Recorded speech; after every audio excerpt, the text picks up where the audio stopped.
Good morning, United Kingdom. Good morning. Apologies, I've just been wiping my tears because the topic for this week is what hurt you.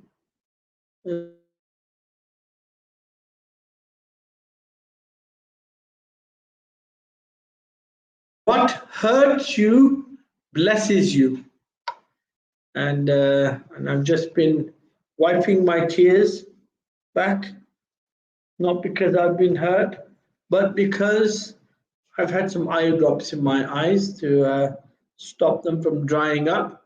So that is the saying of this week. And as usual, we're back at the Lakhi Singh Drive Time live the session. And we have, as always, our main guest, the expert, the mover, the hoover, the groover, the raver, the paver, the raver, the craver, the crater, the one and only Lakhi Singh property fixer that we have waiting. Good. Come and gone. Is he there? It's gone again. Oh, here he is. Right. So we have Lakhi Singh, who we say good morning to. Lakhi Singh.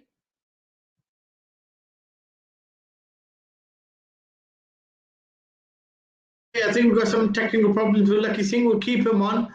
But yes, he is the mover, the shaker of the square mile, a gentleman who is very well known within the square mile for more than one thing. A gentleman who is very long in his real form and in his teeth are probably equally as long. Lakhi Singh, good morning, sir. Good morning, how are you doing? Good morning to another session of the Drive Time Live with Lakhi Singh, the property fixer. Yes, and I was just telling everyone, I have been wiping my tears because what hurts you blesses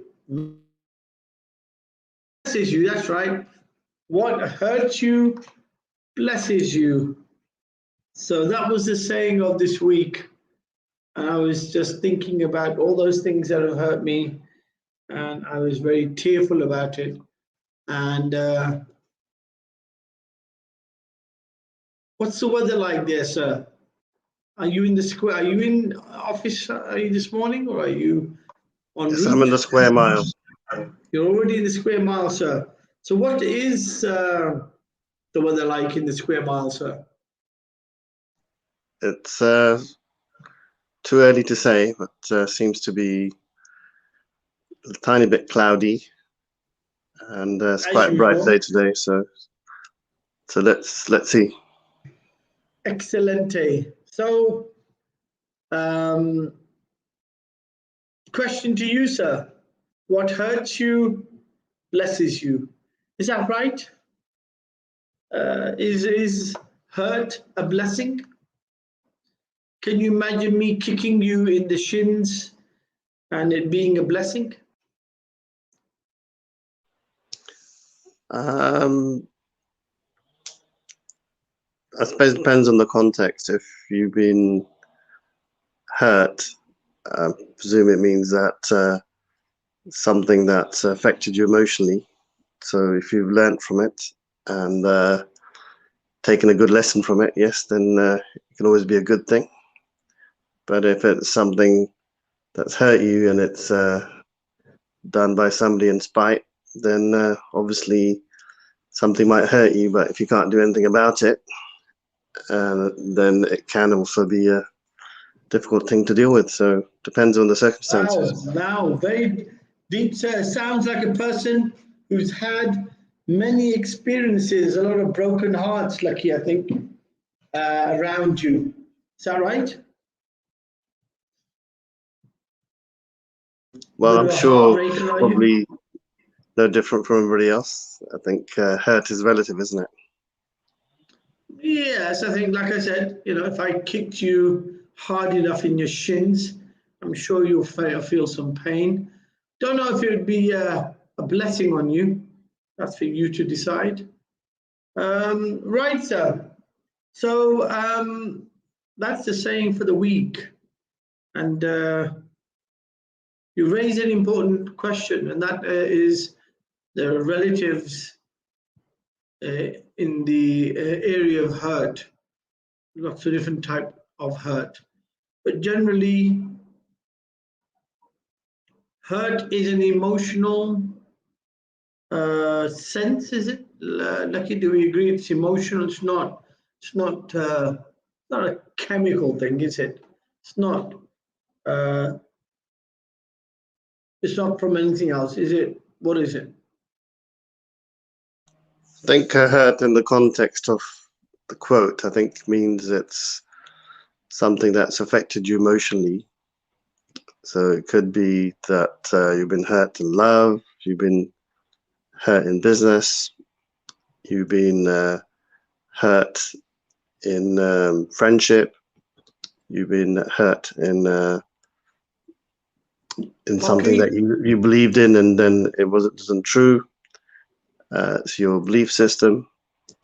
So it's all relative based upon your understanding of things. So if you've been hurt by something and you can see really how it's affected you, if you understand how not to let it affect you and be resistant to it, then that's a blessing. So hurt can be a blessing if you realize that technically nothing should really hurt you because you can only hurt yourself. But a deep statement. So what you're saying is nothing really hurts you. You actually are hurting yourself. And how do you do that, Lucky? How do you hurt yourself? Is I it think you hurt yourself by having certain preconceptions of or subconscious or conscious feelings about things and make yourself believe that something is true. And once you make it true within yourself, something happens, you can then feel miserable about it. But the reality is that there's nothing really that can make you feel miserable apart from yourself. So as long as you don't let any external forces in and be clear about that you don't need to be hurt by anything and distinguish it for what it is, then you're able to rise above anything that's happening around you, because then it allows you to be focused and strong rather than become melancholy or distressed or have anxiety or depression around things. Excellent, sir. Okay. With that, we will move on to the topic for today, which is what's the difference between home repossession and the appointment of an LPA receiver. So it's very important that a lot of people understand. Those people who have been affected by it sometimes are very shocked and bewildered that somebody else can come and just take over their property. But those people who understand what the Law of Property Act is, they will recognize that the LPA Act or the LPA receiver has the authorities to take control of the assets. But there are fundamental differences between how an LPA receiver takes over a property and how the bank will take you to court to repossess a property. So do you want to highlight some of the points, Lakhi? What is a fundamental difference? What is it? So the fundamental difference between a home repossession and LPA receivers is that home is considered to be a regulated property and there's certain legislation around by the government in relation to the mortgage, which gives the homeowner more rights, and the banks, if they want to repossess a property, have to go through more of a rigorous process of showing that they've done what they can to help the homeowner to keep the property. So I think that's a fundamental difference Done what between they the two. can. What does that mean, sir? Sorry? Doing what they can. What does that mean? Done what they can. What's the word? What's that? What does that entail? So they have to have a discussion with the homeowner to see whether there's a way to find a solution if they're in arrears, to come up with a payment plan, or come up with a way of giving them some time if they've become unemployed or lost their job. So there's a slightly longer process, which can be 3 to 6 months before the bank start taking action against you. Whereas with LPA receivers, that's only applicable to buy-to-let properties or bridging loans, where somebody's failed to pay back the loan. The receivers there's very little legislation around any protection for the owner of the property, and the receivers can pretty much take the property over within 7 to 14 days from the bank instructing them. Wow, it's a big difference. Okay, sir. So I think the word that probably coins the bank having to show that they've done their best or tried their best is forbearance. Is that the right word we could use? Yeah, I think that's the technical legal term. I don't always remember all the legal terms actually, but well remembered, Vijay Sal. Thank you so much, sir.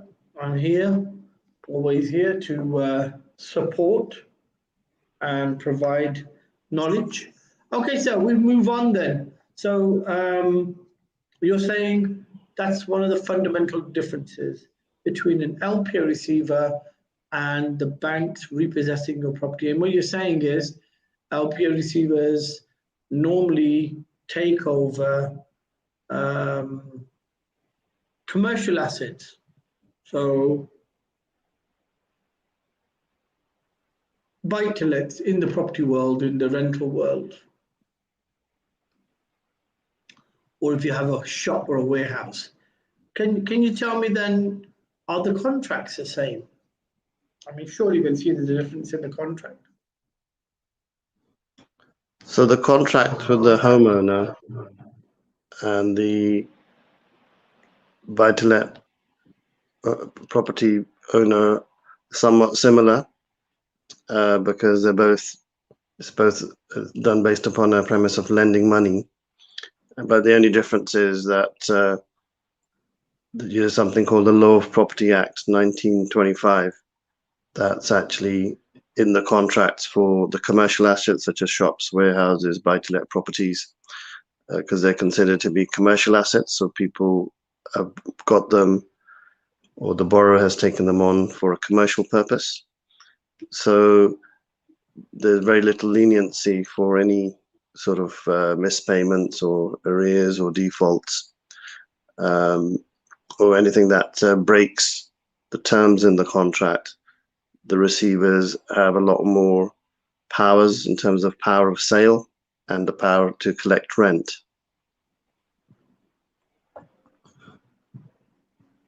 Yeah, and so those are the major differences between the two. okay. One has a Law of Property Act. My understanding is slightly different.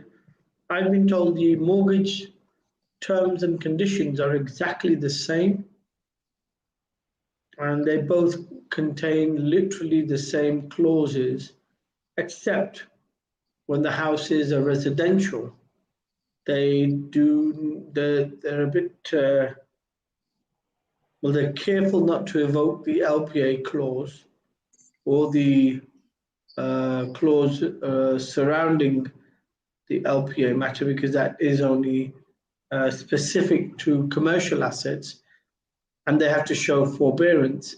Otherwise, the contracts are exactly the same.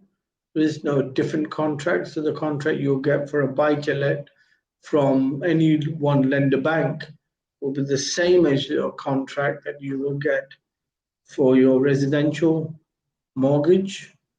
It's merely the application or the way that they wish to apply the contract that is different. But leaving that aside, I mean, we could go into that in detail some other time. So, what are the circumstances then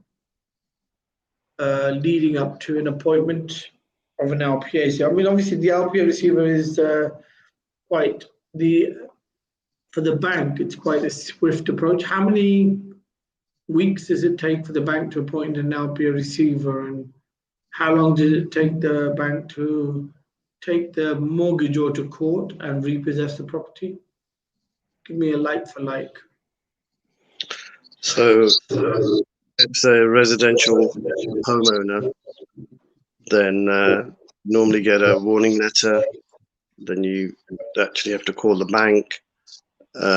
But typically to get to court, the earliest it can happen is possibly 2 to 3 months.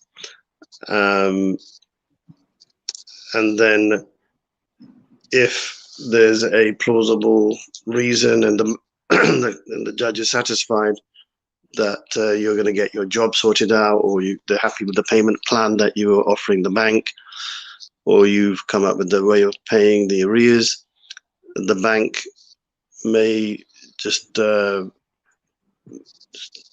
stop any sort of repossession hearings in the future if they're happy with the plan. But if they're not happy and they think there's a likelihood that you're not going to be able to pay off the arrears or settle the debt, they may put you into a payment plan under something called a suspended possession order.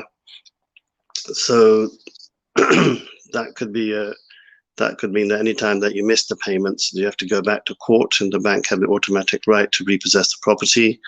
So there's quite a lot of variables, but on the whole, it's a 3 to 6 month process at the quickest for a residential homeowner. But the bank typically has to try and be helpful, or let's just say forbearance, as you mentioned, and give the homeowner as much time as they need to be able to sort out their finances. But sometimes the banks can be very aggressive, depending on the size and the nature of the debt. So they can actually go in with stealth and be very aggressive in when it comes to maybe a larger size property where they've got a lot of money at stake. Going back to a buy-to-let or a commercial property, shops, offices, etc., there's very little time actually, because you just get one letter because you're in arrears or you've broken a part of the contract, and then typically the quickest receiver has been known to get appointed is about 5 to 7 days, but on average about 14 days to get appointed.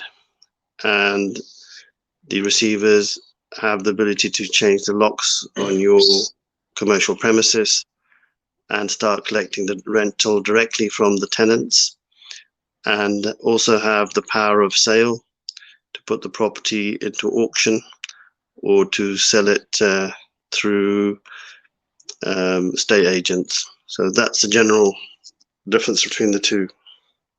What about the question of changing locks? I've been told that your company has a way around that, or is able to stop any such action. Is that right?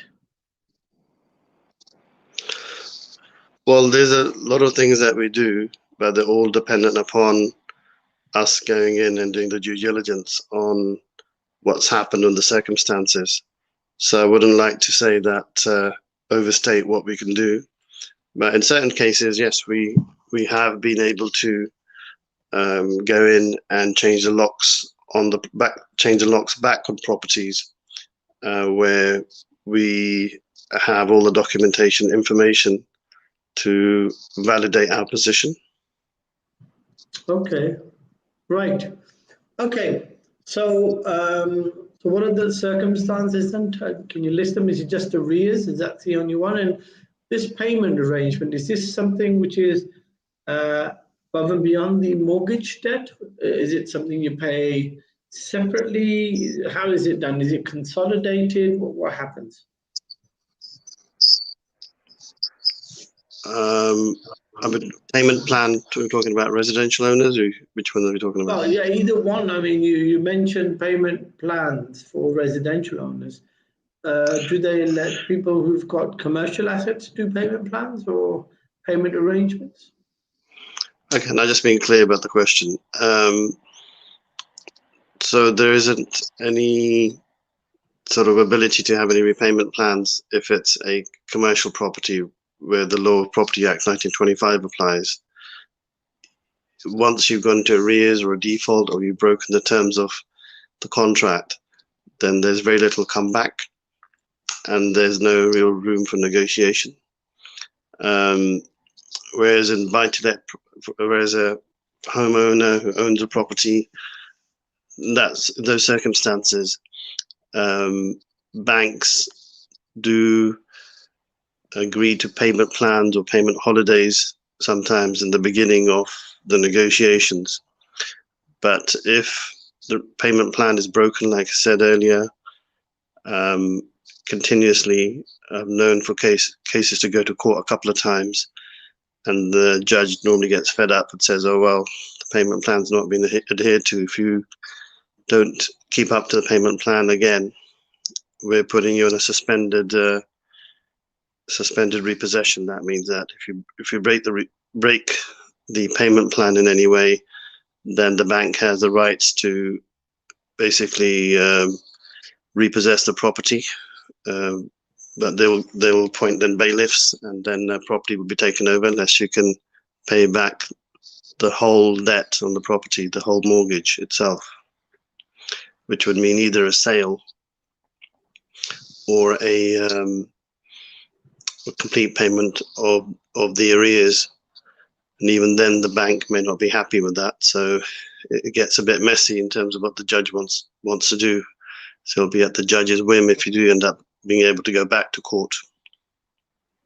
Right. Why isn't it possible then, if you've made a part payment, for you to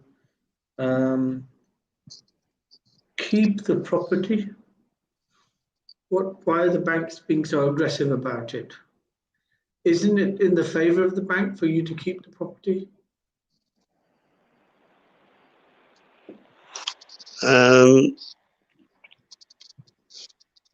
So it's not necessarily in the favor of the bank, because the bank is not getting their money paid back every month. So they rather have all their debt paid back than to be waiting for their monthly interest. So they'd rather take that money and use it elsewhere than to be in a position where they've got outstanding debt with the borrower. Right. Okay. So they're not happy to trust anybody too long to pay that money back. I think the word trust, the word banks, they don't go together. They're a contradiction in terms. That's interesting, because I was listening to an article the weekend where they were talking about the trust deficit with the banks, whereas in another time in history, the banks would be regarded as a source of trust, as an entity that would be correct and true. But it seems that the banks have become exposed in the past 5 to 10 years, a lot with the PPI claims, and even with the LPA receivers, and the way that the banks decide to collect their debt. What do you say to that? Like, has there been a trust deficit between the customers and the banks? There are a lot of groups out there, claiming to take the bank to court on a group litigation of some kind. Hasn't that affected people's perception about the banks? Yeah, definitely there's a trust deficit. Otherwise, I wouldn't be making that statement earlier. So I think the only way that any type of trust can be reestablished or standardized were to be if there were laws or things in place which were a bit more black and white. So even if you were in arrears, there was some sort of government program which said, okay, well, it's not possible for any bank to take over your property or sell it because of your debt issues. There's a sort of like 100% guarantee that will support you through the process or give you a 5-year window to sort yourself out, something like that. That was a bit more friendly to individuals because circumstances change, people's lives change, things happen which are out of your control. You may have a health issue, you may not have your job, you may get redundant from your job in the hospitality industry, as in COVID-19, for example.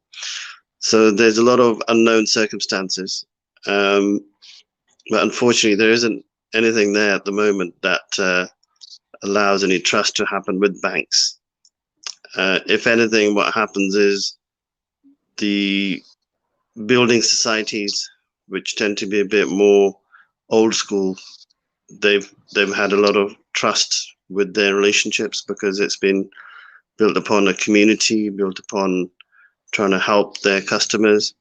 There's a more element of leniency in certain building societies in the way they lend money, whereas the major banks definitely are not so trusting in their ability to deal with the borrowers, and they want to take it fully to court and take it all the way to court and try and get their money that way.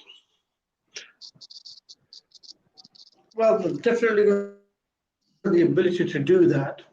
My question goes around one of the fundamental things that I think I've learned this morning from what you said is that the banks really have authority to take control of their asset quite quickly. Is it written in the actual contract how many weeks or months they have to wait, or can they just do it anytime they like, whenever they feel you're in breach?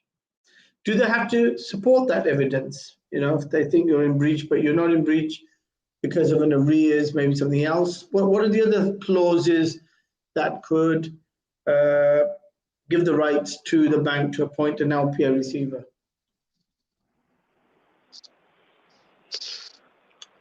I think the main one is around missed payments or defaults, but primarily around arrears. That's the main one. And the other one is circumstances where somebody's bought a property as a buy-to-let and they've then decided to live in it.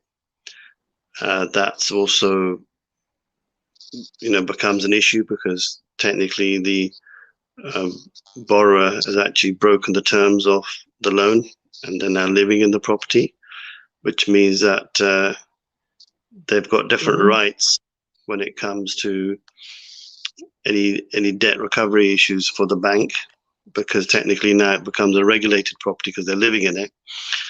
So it increases their risk in terms of getting control of the property back in their hands. So that's a second area that's sometimes a problem, but those are the two key ones that I can think of. Okay, what about dilapidations or change of the loan to value clause, or maybe the certain conditions on the property, certain uses that you're not permitted for, and then you do so. Are these things included? Well, there's lots of other clauses as well, which are little known by most people. One of them is actually that they do, if you've got a higher, the value of the property's fallen and you've got a portfolio, we have known banks to actually say, look, we want you to put more money into the property to reduce our debt because the value has fallen. So that has occurred in our experience. So that's another area. Another area that, so these are a bit more sort of technical areas, is something called an all monies charge, where the bank has charge across maybe 10 of your properties, and this is one of them. And if you've got arrears on this particular one or another one, they can technically force their charges across all 10 properties to claim back any shortfall on one of the properties that they took receivership of but couldn't get their money out. So yeah, there are a lot more other areas, but I'll probably have to sit down and try to make a list or something. But those are 3 or 4 some of the areas that do apply when it comes to receivers being appointed. How can they prove that the loan to value is, incorrect? How can they blame the mortgage or the borrower for that? I mean, surely that's a market force thing. How can they blame an individual for the loan to value clause being changed or for the value dropping of the asset? How can the mortgagor be responsible? Well, it's nothing to do with the responsibility of the borrower. What they're doing is they're doing everything. They're throwing the book at the person, which is whatever you've signed up to. If you agreed in your contract that if the loan to value was to come short and you've got to put money in, then it's the contract you've signed up to. So, it's not based upon what they feel like doing, it's what the borrower signed up to. How will they know that the loan to value is now no longer what it was? What is it they do to find that out? The bit that's highly contentious, but it all comes back down to the red book value. And what tends to happen is, and that in itself is actually very, is a loose footing, because red book values technically are there to give a comparison of property values, or they look at local values and come up with the value. But if local prices fall, then the prices could fall, but surveyors would also have their own take, and they'll on the risk of the valuation, because their indemnity is at stake. So there's a lots of anomalies in terms of the way the valuation is done, and that in itself is actually a major issue, because surveyor may go in and just value the property down just because they know that it's contentious, and if there's an issue and the property's sold at a lower price than the debt, then they're going to be in trouble with the bank. So they'll have to pull in their indemnity, and that increases their indemnity price. So there are other issues which will affect really, let's just say, to do it in an objective way. It's not a very objective process. That's the point. Okay, let's suppose the bank's appointed an LPA receiver now. LPA receiver knocks on your door. Well, what's the normal process? How do they do? What do they do? How do they take over? Do they still have to go to court? Is it a fast track application? Is it accelerated? Or is it just that basically told, leave the property, empty the property out? How does it work? So, if you've got a buy-to-let property, you're in arrears, you get a letter, ideally to your home address, making you aware what's happened and that you're in arrears, and that we're going to appoint receivers. And then what you would do is basically, if you can't make up those payments or arrears, which is what's expected, then they literally appoint receivers in terms of somebody knocking on that door, seeing anybody's there. If nobody's there, they'll typically change the locks and actually take control of the property and put their own tenants in. If somebody is there, then it makes it a bit more difficult, and they would be then talking to the tenants to try and get them to pay them the rent directly to the agent that's been appointed. And they wouldn't really be able to change locks as such, because the tenant's actually now being compliant in paying you the rent. But if there was an empty property, typically they would change the locks so that they've got control of the asset to rent it out themselves and to be able to do viewings if they were going to force the sale of the property. So that would be the key measures that they would take. Yeah. How long does it take them from the first notice to control then? It's typically it's a 5 to 10 day process. So if a notice is given and the money's not paid within about 7 days to 5 days, you get a second letter and the receivers get appointed. So it can happen quicker, but on average, you get a letter once you've got the arrears. And also, as a point of note, there's also a charge that's placed on to the debt, or sorry, additional fees that get charged as an admin fee and a receivership fee, and a couple of other fees could amount to £2,000 to £4,000 plus minus for appointing receivers by the bank as well. So you have to pay that money as well once the receivers are appointed. So, you know, what some people might find is that the arrears are 5,000, but the whole cost of receivership is about 5,000 on top. So if they manage to find the money from somewhere and pay the arrears off pre any type of debt being occurred on them, or receivers being appointed, they would be in a better position. But a lot of people don't even realize that can happen. So they don't understand what LPA receivers are, what they can do, and what the process is.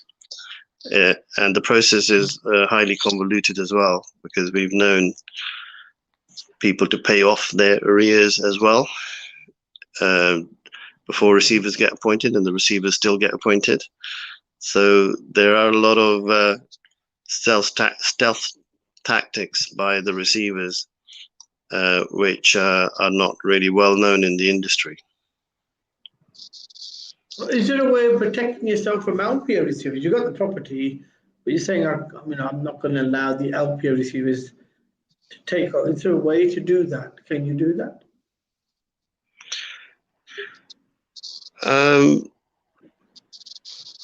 Not really. It's not an easy process, because you're at the behest of the bank. The bank's actually giving the loan. If you're not paying your money up every month and you're in arrears, or for other reasons, once you get receivers appointed, it's very difficult to get the receivers off your back. I mean, one of the things where some people, if you're actually living in the property and receivers get appointed, then it's a bit more difficult for receivers to actually do what they need to do, because the whole situation changes, because they've literally they can't really do much apart from taking you to court and to try and get you out the property. So it becomes more of a frustrating process for receivers. So that's about the only type of situation where you get a little bit more control as a borrower, because you're living in the property. But still, it's just a matter of time before the receivers actually go through a process of getting you taken out the property, or actually still being able to actually do what they need to do. Can you, as an organization, help stop evictions or repossessions then, if they were going to go down that road? Are you able to help that far late in the process? Well, we basically specialize in this area, so we will be able to come in at any point in time and look at a situation where we could rescue a property out of repossession. Yes, but the longer the process has gone on, and the closer they are to the wire, the more difficult and more complex it is to untangle the whole thing and to get the property back for our clients. But the earlier we are in the process, the somewhat easier it is for us to then to negotiate or look at a way to get the property back in the control of the borrower. Well, I mean, I'm going to turn the hat around on the other hand and just say, surely the banks have a right. I mean, they've borrowed your money, or they've lent you money, sorry, and they've given you a sort of like a couple of £100,000. Don't they have the right to be that aggressive? What do you say?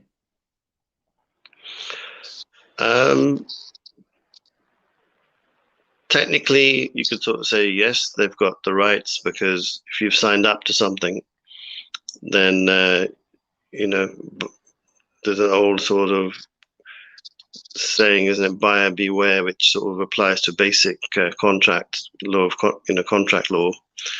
But in this case, because what's unfair, I would say, is that a lot of borrowers of money from the banks are not aware of all the implications to this degree, that they are somewhat, how do you say, they are completely unaware of that, what the bank's powers are, what they can do. And so they may be in a false sense of security, thinking everything's fine, because they're completely unaware of what they've signed. And this is a conversation we've had in the past on the show, where we've said that if they knew what they were signing, then they would possibly look at things very differently, may not even go into the contract if they knew the true implications of really what can happen. And if they realize that they're overgeared, or they had even a 1% chance of actually falling into arrears, they may not even actually have taken on the debt in the first place. So that's possibly the fundamental point here. Okay, so to summarize the topic, there is a difference, and isn't there, when you're living in your property as to the way the bank has to behave with you, and when you're in a commercial asset, it's slightly different. Is that right? There is that fundamental difference. That's right. Yeah, that's correct. And in regards to the contract is the same generally, yes? The fundamentals of the contract are the same, apart from the Law of Property Act 1925. Yeah. Or is that the application you're talking about, or is the clause in those mortgages which are residential as well? Now, the Law of Property Act 1925 only used by bridging companies or buy-to-let lenders or commercial lenders. It's not really used for any residential loans.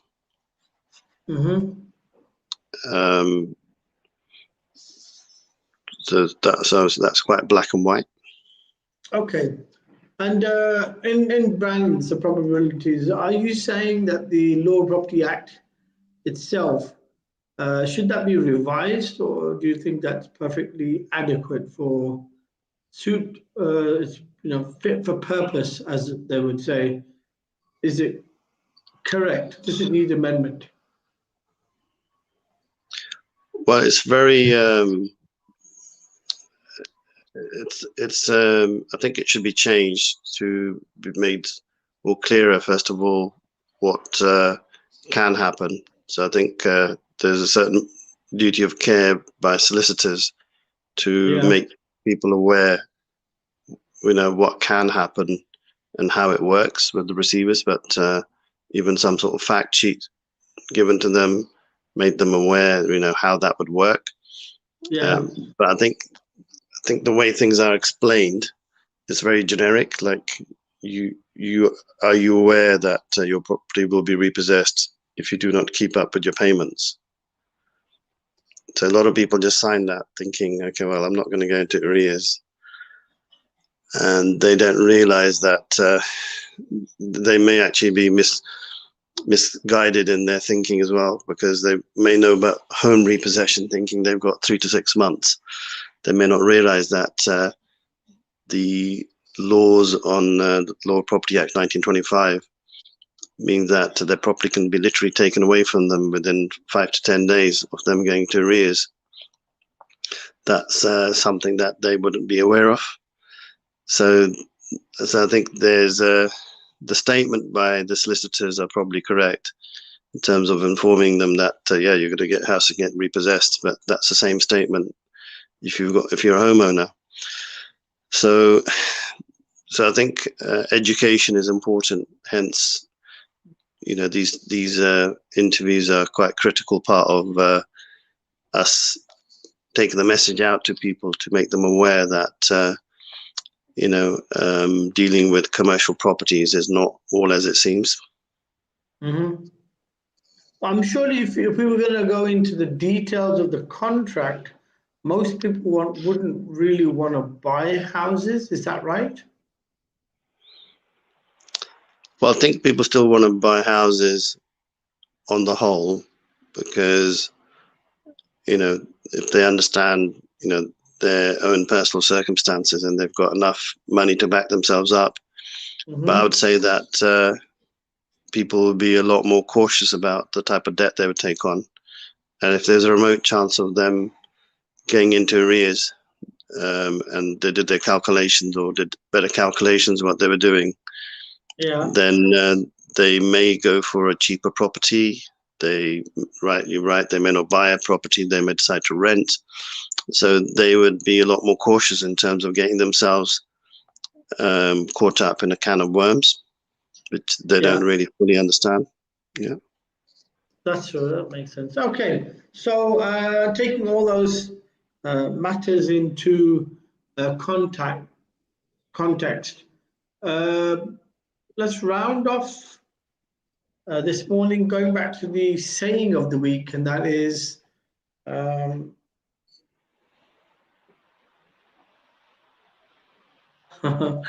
what hurts you blesses you.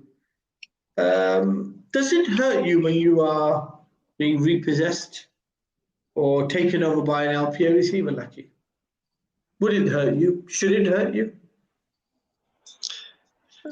Well, yeah, it does, because it's hard-earned money that's going to be losing, because as soon as the receiver takes a property over, you are no longer control over the equity you've got in your property. And if they're going to sell it just for the debt amount or a little above, you could be losing a couple of million, or you could be losing a couple of hundred, or even losing £5,000 or £10,000. And it's all relative, because it's all hard-earned money by the borrower. So if they can reduce the risk of losing that money in the outset, then that's better for them, isn't it? So are you saying, in the matter of the property market, being hurt is a blessing, or are you saying you shouldn't get hurt, you should be prudent, you should count your eggs before you put them in the basket? Yeah, I think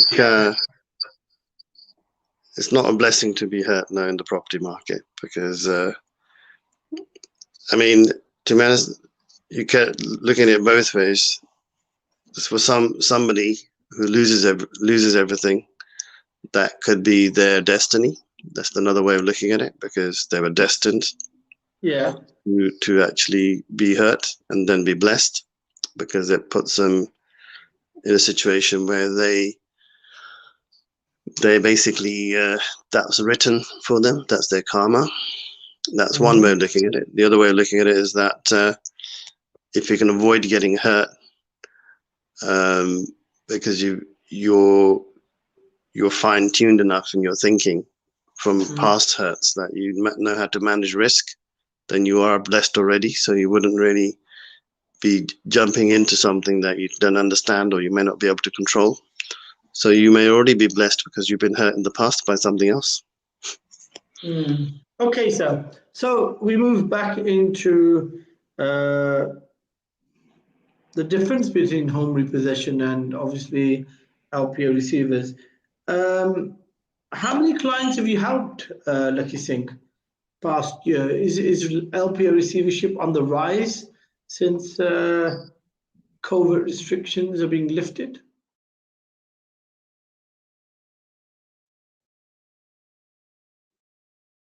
So we've got a huge rise in LPA receivership. I think a lot of banks have been doing it during COVID-19. So a lot of properties have gone off the books that many people realizing, because there's so much press around COVID-19.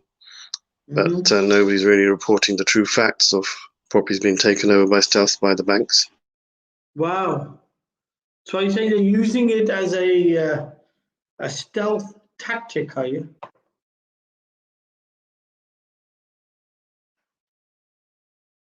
Hello? I can't really hear you say that again.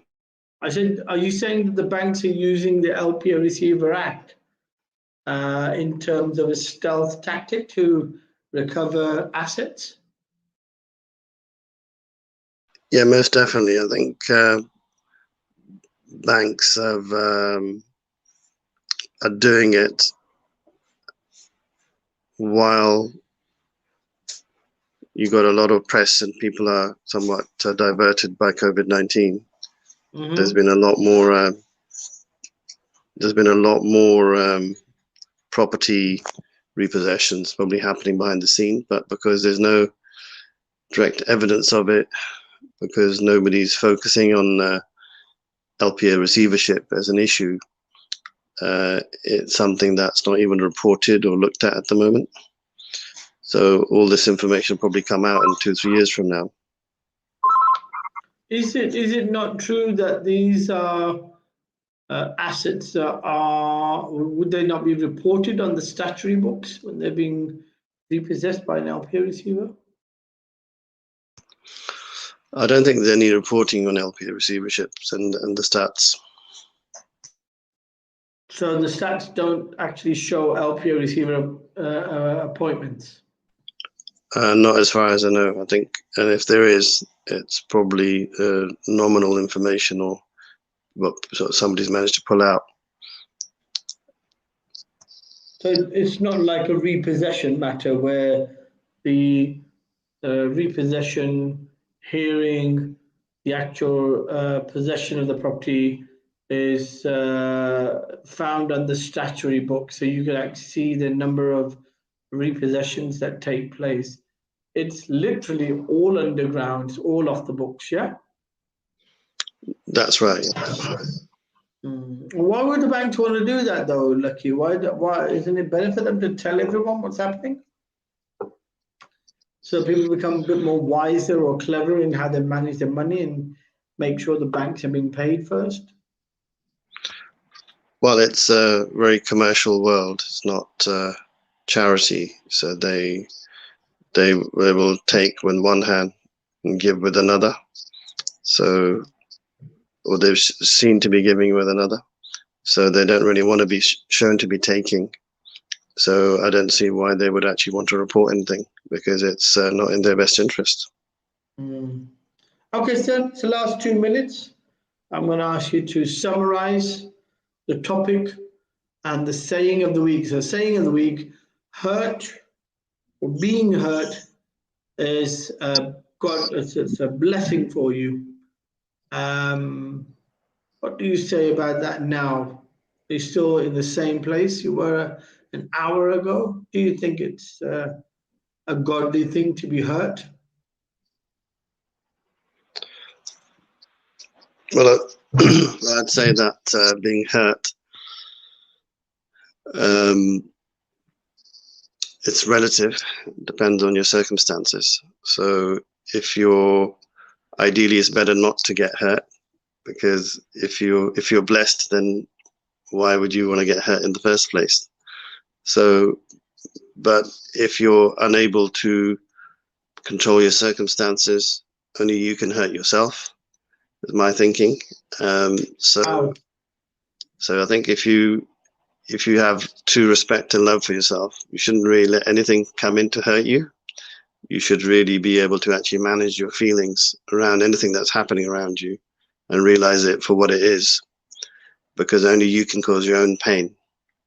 So as long as you realize that you're causing your own pain, then in some ways you will be blessed, because you're not really going to allow anything to hurt you, because you love yourself enough not to be hurt. Oh, wow. Excellent there, sir. And with that, we're going to have to say goodbye. It's the last few seconds of today's drive time. Thank you so much, sir. Lakhi Singh, as usual, informative, an extremely knowledgeable individual, person who knows his space well. Obviously, he's a fixer. Thank you so much, and we'll see you again on Friday. I think Friday we've got the lovely Kiona back on. We will take the session on Friday. Drive time with Lakhi Singh, the property fixer. Take care.